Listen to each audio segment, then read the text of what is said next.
day mga ka-idol.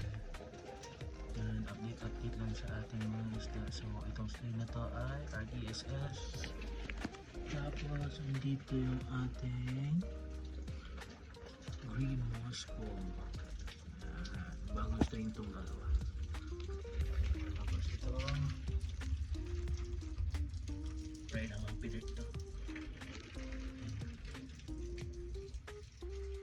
Tapos ito naman try ng RDSS.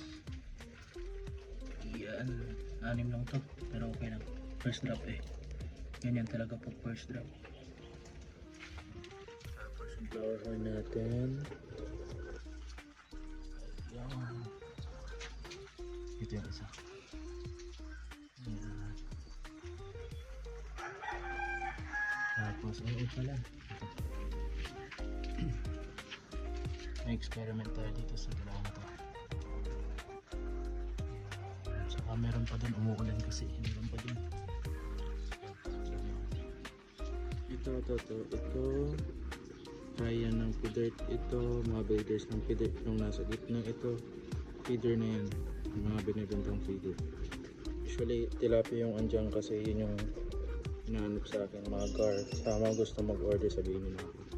Tapos ito pa ilagyan ko ng takip kasi tatalong. Wild guppies. Wild guppies. Yan. Sa mga gusto din mag-order ng wild guppies, sabihin nyo lang ako. Yan.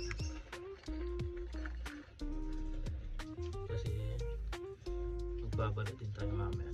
May order tayo, may dalawang customer tayo mamaya. So yun, update lang sa ating isda.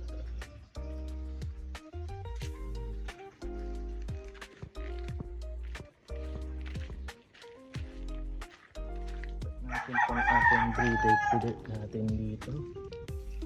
Gustahin natin sila. Bagay natin. Ayan, sila. Ayan. Isa na yung mail natin kasi binili niya yung iba. Nagtira na ako ng mail. Pregnant naman yung lahat. Ayan, may drop na din pala. Mayroon pala isa dun. Ayan. Ganyan pala yung anak ng guppy and mollies, ganyan, live bearers sila. Ayan. Another batch ng prey ng bilat natin ito. Yung mga malalaki din sa ibaba. Ayan. Tawag ito. Tingnan yan, single tail.